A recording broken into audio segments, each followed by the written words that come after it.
Oduu hangafutaatiin eegala. Aadde Adaanech doktoreetii kabajaa argatanii jiru. Bal'ina odeessa kanaa qabannee jirra. Kan isin biraan geenyu ni ta'a.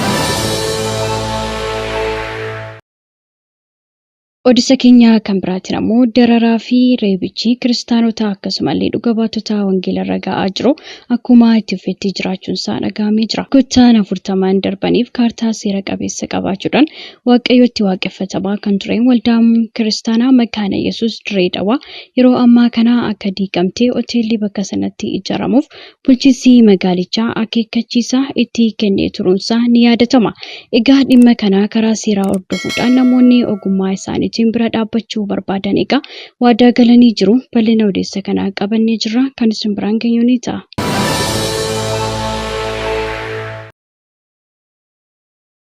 Odeessa keenya kan biraatiin Itoophiyaa keessatti namoonni qe'ee buqqaafaman keessaa gara 80 kan ta'an sababa rakkoo nageenyaatiin ta'uun eeramee jira.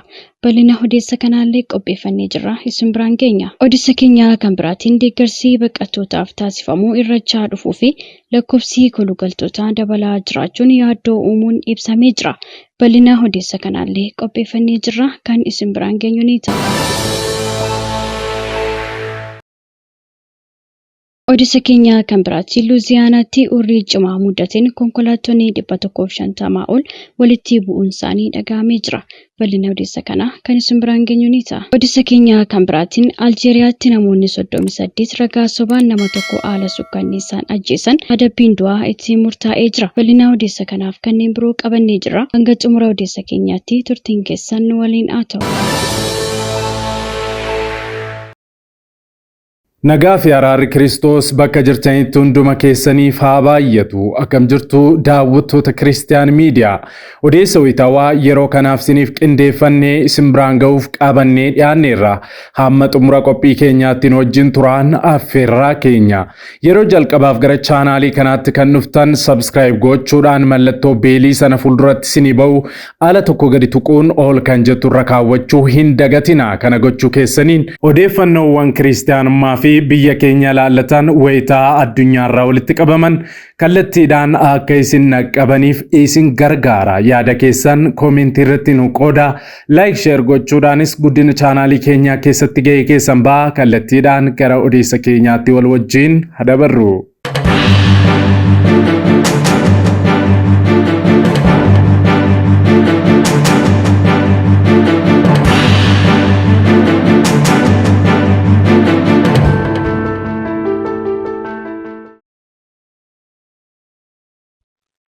Odeessa keenya jalqabaatiin Aadde Adaanech doktoreetii kabajaa argatanii jiru. Kantiibaa magaalaa Finfinnee Aadde Adaanech Abeebee Ameerikaa Trinity International Ambassador University irraa doktoreetii kabajaa argatanii jiru. Bulchiinsa Joorjiyaa irraa ammoo badhaasa lammummaa kabajaa argatanii jiru. Kantiibaa Adaanech fayyadamummaa uummataa fi nageenyaaf gumaacha olaanaa taasisaniin ga'umsa hooggantummaa cimaa agarsiisaniif hooggantoota sadarkaa addunyaa irratti argamanii fakkeenyaa fi kaka'umsa kan uumu ta'u yuunivarsiiticha irratti doktoreetiin kabajaa kennamuu fi chaansilarii yuunivarsiitichaa Dr. Zaakiliin Mo'eer ibsaniitiin jiru. Egaa jiraattota sadarkaa gadaanarra jiran jijjiiruu fi fayyadamummaa haqa qabeessaa jiraattota mirkaneessuuf kutannoo agarsiisanii fi hojiilee fakkeenyaa hooggantummaa biyyoota biroo fakkeenya ta'uu hojjechuu isaaniin bulchiinsa Joorjiyaa irraa badhaasa lammummaan kennamuu fi saanitarii bulchiinsa Gaa'el Diiveen Paartii waltajjichaa irratti dubbatanii jiru. Aadde Adaanech Abeebee waltajjichaa irratti haasawaa kan taasisan yoo ta'u, milkaa'ina kanaaf qaamolee gumaacha taasisanii hunda galateeffatanii jiru. Ragaa waajjira kantiibaa magaalaa Finfinnee irraa argame ni mul'isa. Odeessa keenya kan biraatiin ammoo ammas dhuga baatonni wangeelaa hidhamaa jiraachuun isaanii dhagahamee jira. Guyyaa dheengaddaa dhuga ba'umsa wangeelaa daandiirratti taasisaa kan turan tajaajiltoonni waldaa Aroomaa maaliif karaa irratti wangeela Kiristoos labsituu jedhamanii gara mana hidhaatti fudhatamuun isaanii dhagahamee jira. Haa ta'u malee kana caalayyuu amma du'aattiyyuu lubbuu keenya barbaachisaa ta'anan sababa Kiristoos labsineef ni kennina garuu sababiin hamma kanaa nu dararan maalidha jechuudhaan illee dubbatanii jiru. Egaa biyyi keenya Itoophiyaan akkuma biyya Israa'elii fi biyyoota jibba kiristaanaa qabanii biyyattii kiristaanonni sababa Kiristoos nagaa qabu barsiisanii dhugaa ba'aniif akka waan biyya jeeqanitti akka waan mootummaa fi uummata irratti okkora uumanitti fudhatamanii itti dararamanillee ta'uu irratti argamti. Egaa macaafni qulqulluun akkana jechuudhaan ni dubbata. Sababii wangeelaa isaanii lallabe kanaaf akkuma nama hamaa godhetti hidhamee dhiphachaa jira. Dubbii Waaqayyoo garuu hin hidhamu jechuudhaan egaa lammaffaa Xiimotewos boqonnaa 2:9 irratti sagaleen Waaqayyoo ni dubbata. Egaa taatee kana kan nu biraan ga'e Begaashawuu Dassaalany yoo ta'u miidhamni guddaan kiristaanota irraa gahaa akka jirullee bal'inaan eereetiin jira. Kanaafuu amantoonni keenya tajaajiltoota keenyaaf haa kadhannuun ammoo dhaamsa keenya.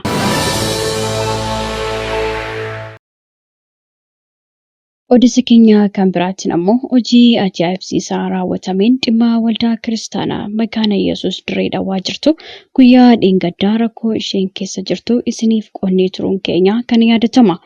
Hordoftoonni keenyas egaa tokko dhimma kana ariitiidhaan nuuf bilbiltanii akka ogummaa keessaniin bira dhaabbattan nuuf qooddanii turuun keessanillee ni yaadatama.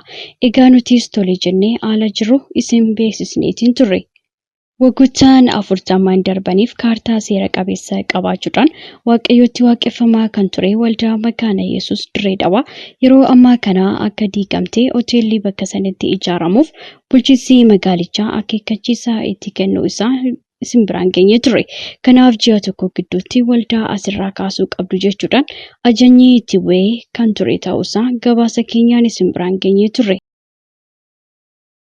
Maarree akka odeeffannoo Kiristaan Tuubee irraa argannetti guyyaa har'aa namootni maqaan isaanii obbo Tsaggaayee Dammaqaa Yuunivarsiitii Wachaamootti barsiisaa seeraa kan ta'e akkasumallee obbo Ababaayee Geetaa kan jedhamu Yuunivarsiitii Walaayittaa Sooddootti barsiisaa seeraa kan ta'e bilisaan deeggarsa seeraa guutuu dhimma waldaa kanaa ilaallatu bakka buunee ni kennina jechuudhaan egaa himanii jiru.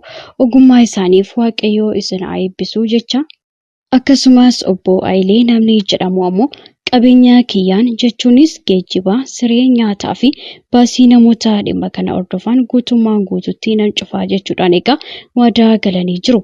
Ilaa akkasitiin gaafa mana Waaqayyoo dhaabbatan akkasumallee nama Waaqayyoo bira yoo dhaabbatan Waaqayyoo immoo mana keenyaaf ni dhaabbata waan ta'eef iyyuu egaa hordoftoonni miidiyaa keenyaas waan dandeessaniin dhimma rakkoo waldaa kiristaanaa Makaana Yesuus Dirree Dhawaa kana hordofuun bira dhaabbadhaa jecha waamicha keenya isiniif dhiyeessuu jaallanna.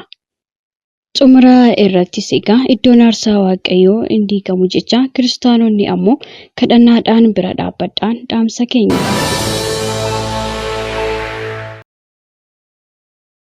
Odeessa keenya itti aanuun deeggarsi baqattootaaf taasifamuu irrachaa dhufuu fi lakkoofsi kolugaltootaa dabalaa jiraachuun yaaddoo uumuun ibsamee jira.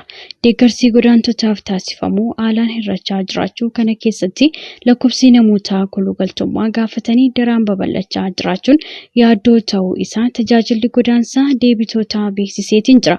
Akka Daayirektarri olaanaa tajaajila baqattootaa fi warra deebi'anii Aadde Xaayibaa Asan jedhanitti dhiyeenya kana sababa walitti bu'iinsa Somaaliilaand keessatti uumameen baqattoota 100,000 ol gara Itoophiyaatti godaanuu beeksisanii jiru.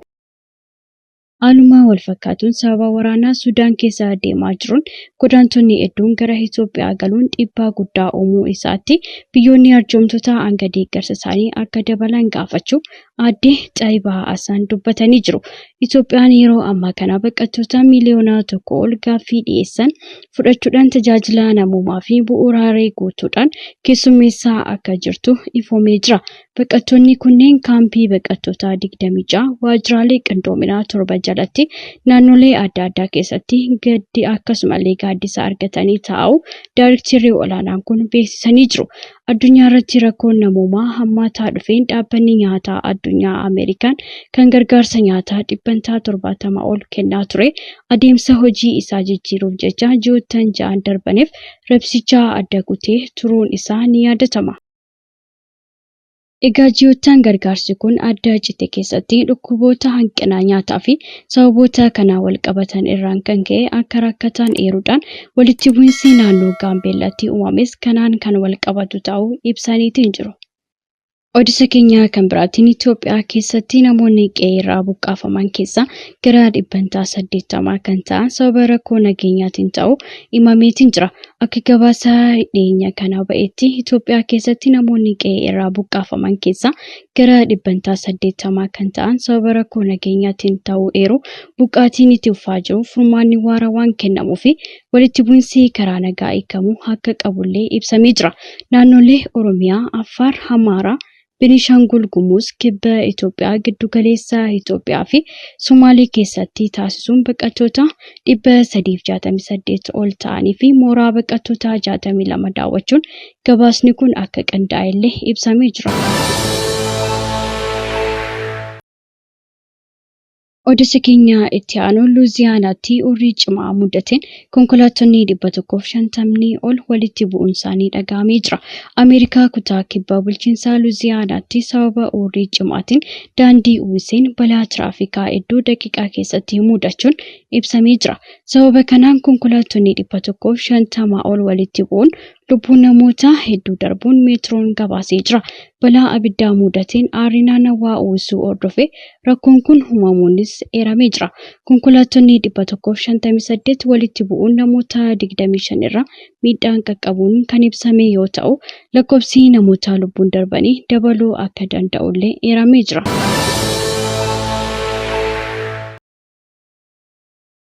Odeessa keenya kan biraatiin ammoo Aljeeriyaatti namoota 38 ragaa sobaan nama tokkoon haala sukkanneessaan ajjeesan adabbiin du'aa itti murtaa'ee jira.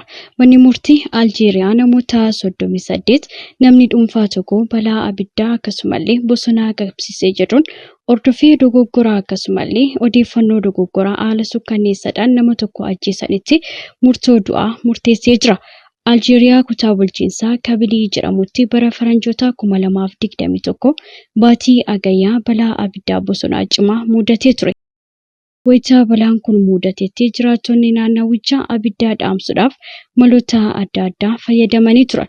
Kana hordofee namni dhuunfaa Dejimeel Ben Ismaa'eel jedhamu abiddicha dhaamsuudhaaf namoota dhamaa turanitti makamuudhaan tattaafachaa ture jira. Haa ta'u malee nama qajeelummaadhaan dhamaa ture kana haala hin yaadamneen namoonni itti baay'atanii abiddicha situ qabsiise jechuudhaan reebanii haala sukkanneessaa ta'een ajjeesanii turan. Namoonni kunneen odeeffannoo dogoggoraa nama kanaan badii isaa malee ajjeesu BBC'n gabaasee jira. Nama dhuunfaa kana erga reebanii booda abiddicha keessatti darbuudhaan akka gubatu taasisuun isaanii manni murtii ilaalee jira. Egaa dhimmicha hordofee kan ture manni murtii Aljeeriyaa dhaddachaa ooliin namoota 38 irratti murtoo du'aa dabarsee jira.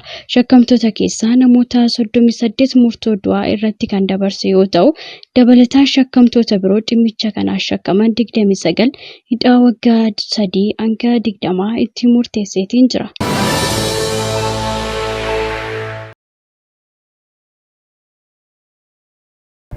Waggoota dheeraadhaaf kiristaanonni miidiyaalee ittiin sagalee isaanii ibsatan dhabuun rakkataa turaniiru. Bari'uun waan hin oolleef maarree kunoo Kiristiyaan miidiyaa sagalee nuuf ta'aa jira.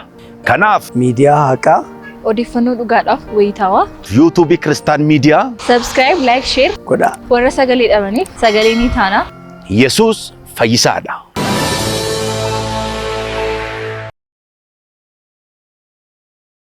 Egaan daawwattoota Kiristiyaan miidiyaa odeessii wayitaawaa yeroo kanaaf siniif qindeeffannee kanumaan gaammaatti daawwattanidha. Waan daawwattaniif ulfaadha. Yeroo jalqabaaf yookaan qophii keenya walakkaatti gara chaanaalii keenyaatti kan dabalamtan subscribe gochuu fi mallattoo beelii sana fuulduratti sinii bawwaala tokko gadi tuquun ol kan jettu irra kaawwachuu hin dagatina. Yaada keessan koomentii irratti nu qoodaa, like, share gochuudhaanis guddina chaanaalii keenyaa keessatti gahee keessan ba'a. Sa'aatii muraasaa booddee odeeffannoo Kiristaanummaa gara birootiin hamma deebinee wal arginutti turtii gaarii isiniif haa ta'u. Gooftaan hunduma keessanuu isin haa eebbisu.